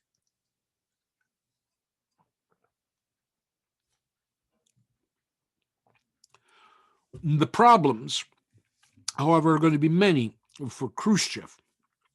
February 25th, 1956, at midnight, at the 20th Party Congress, Khrushchev will now make his famous 4-hour secret speech on the personality cult and its consequences, also known as the Khrushchev Report. It's going to become famous because the secret speech within weeks will be leaked to the West. Khrushchev is speaking to the senior Communist Party leadership, and he will now denounce everything that Stalin has done and the so-called cult of personality that represents what Stalin did. It's a general term. Essentially, it's another term for personal dictatorship, cult of personality, and Khrushchev essentially portrays Stalin as an evil aberration of history. The Gulag already has been shut down. In fact, slave laborers are released, political prisoners are released, Stalin's body will be removed from its place of honor, his statues and portraits will disappear, references to his role in the Soviet Union in the past will be diminished or will disappear. Stalin is essentially relegated to a footnote. And it really won't be until the 1990s, with the introduction of freedom of speech into the former Soviet Union, that Stalin's role would again be amplified and discussed openly. But Stalin and Stalinism now become very quickly and very quickly a distant and unpleasant memory that the Soviets preferred not to rake over once Beria had been executed. And so Stalin now essentially joins Trotsky in being flushed down the memory hole. As Time magazine will put in their article on the front cover of the magazine when they show Khrushchev, super bombs and serviceable footwear.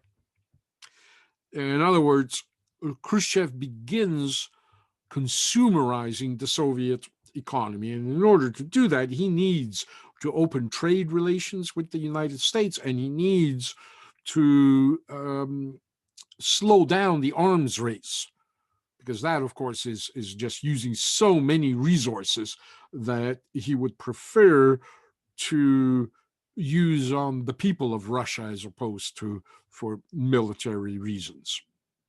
And so under Khrushchev, you begin to see this kind of return. I don't want to use the term return to normalcy because, there was no normal in Russia. Certainly not since the revolution, since 1917, since the outbreak of the First World War, the Russians have been essentially in crisis mode.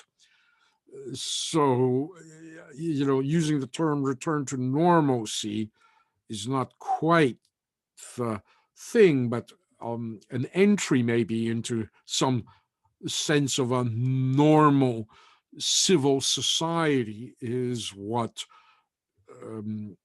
Khrushchev attempts to now implement. And these are all movie posters that kind of begin to give you a sense of Russian aspirations for the future at this point. It's no longer about fighting the Nazis now. It is about a kind of a more leisure culture that is beginning to emerge. The title of this movie, for example, is The Weekend. And so Subboty do Понедельника, from Saturday to Monday, a movie about these various kinds of tales of people working in the factory who have the weekend off, and what happens. There is this kind of longing again for happy music, dance, for money as well, and indeed kind of a socialist consumer affluence that Khrushchev hopes to bring to Russians.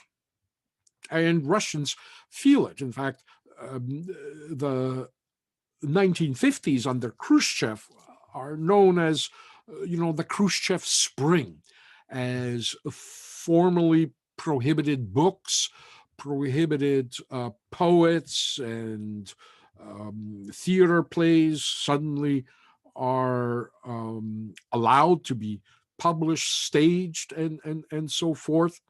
There is, as I say, this kind of leisure culture emerging that Russians had not seen, that certainly young Russians had never even imagined or experienced, from the revolution through the Civil War, the hunger of the famine during the collectivization, the Great Terror, then the Second World War, and then the post-war Stalinist hardships. Generations grew up in that kind of siege mentality, and under Khrushchev, indeed, you have this spring suddenly. It won't last very long. Khrushchev will, as we'll see, have to kind of suddenly batten down the hatches on democracy and free expression in the Soviet Union. So a lot of those poets and writers who at first were lauded under Khrushchev, like, for example, Solzhenitsyn, within a few years will be back on the prohibited list. They're not going to be thrown back into the gulag, but their publications will again be banned. And once again, you're going to have a kind of censoring regime in the Soviet Union. But in this moment of the 50s, people in Russia get a breath of fresh air for the first time.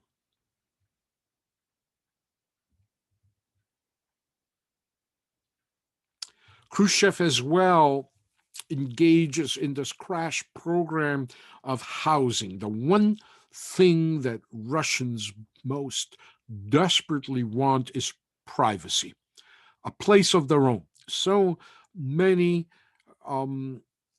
had to live in communal apartments, multiple families sharing the kitchen and toilet facilities.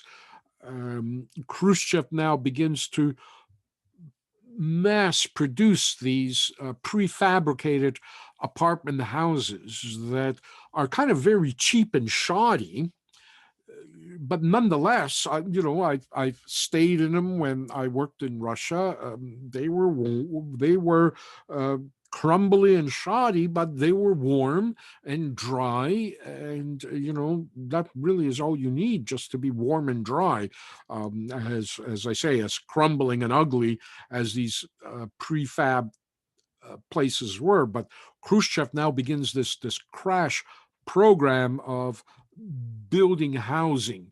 And of course, it gets very desperate because the Germans, of course, in the western portion of Russia had just destroyed everything. So already in the 30s, the Russians were still short of housing, but after the Second World War, it just became desperate. So these so-called prefabricated apartment blocks are called Khrushchevkas for Khrushchev, this particular kind of style.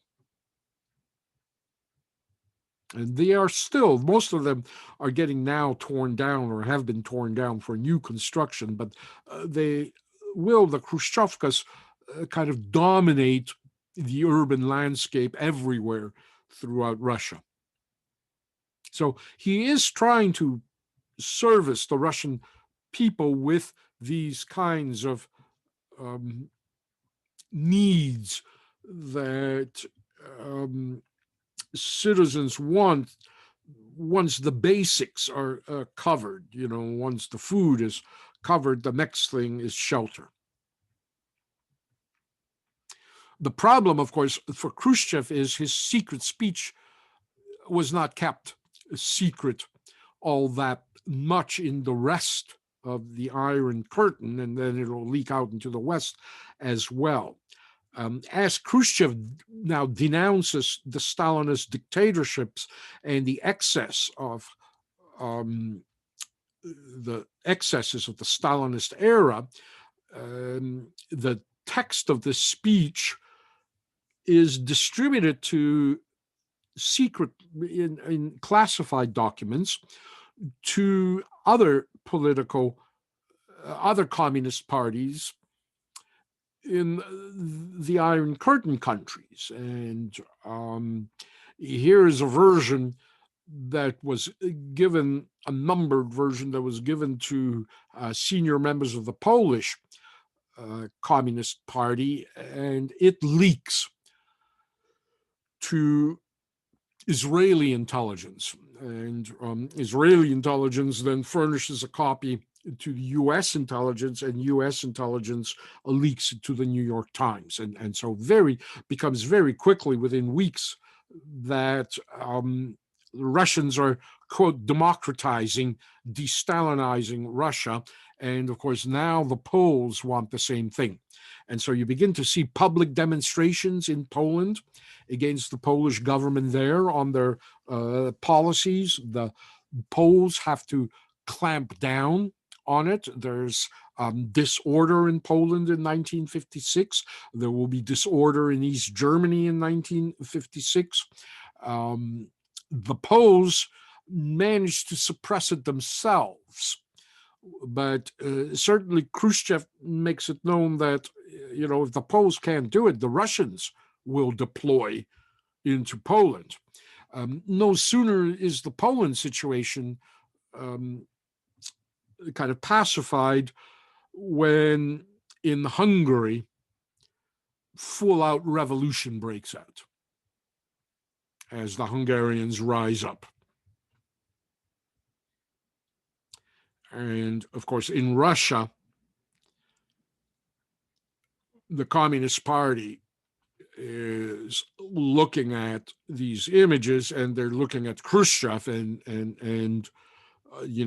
is that smart what you've just done in terms of de-Stalinization? In particular, what really disturbs a lot of people in power in the Soviet Union is what happens to the Hungarian secret police. When Hungarians besiege secret police headquarters, and the Hungarian AVH, the state security police, surrender, they're brought out in front of the headquarters, and then they're summarily executed by the rebels. And every KGB officer in Russia who looks at these pictures begins to ask, are we next? Is Khrushchev now about to sign off on our death warrants with his liberalization? Because if this is what liberalization looks like in Hungary, we don't want to see it in the Soviet Union.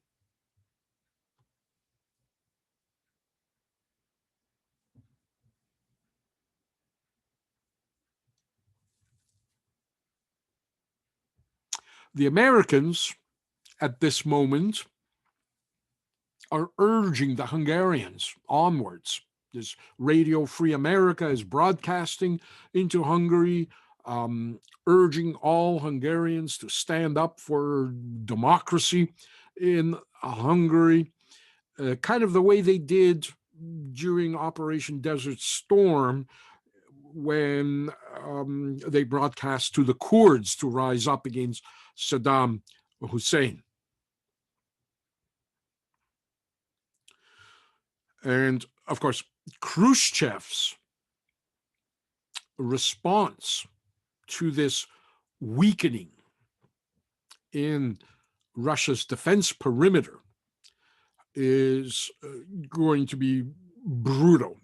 Again, as Time magazine shows this picture of a happy, clownish, friendly Khrushchev with roses in hand behind his back, of course, we see a studded club.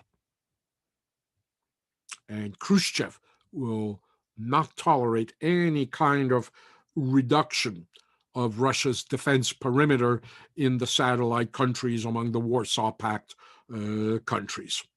And so Khrushchev now will deploy a huge Soviet force into Hungary and into Budapest, who are going to put down this rebellion. And the Americans, just like in the case of the Kurds, once the Hungarians rose up, but the Russians began massacring them, the Americans just let it go ahead and do nothing. There's not even sanctions. There's kind of mild condemnations, but nobody even thinks of sanctioning the Soviet Union because, of course, we have the spirit of Geneva at this moment.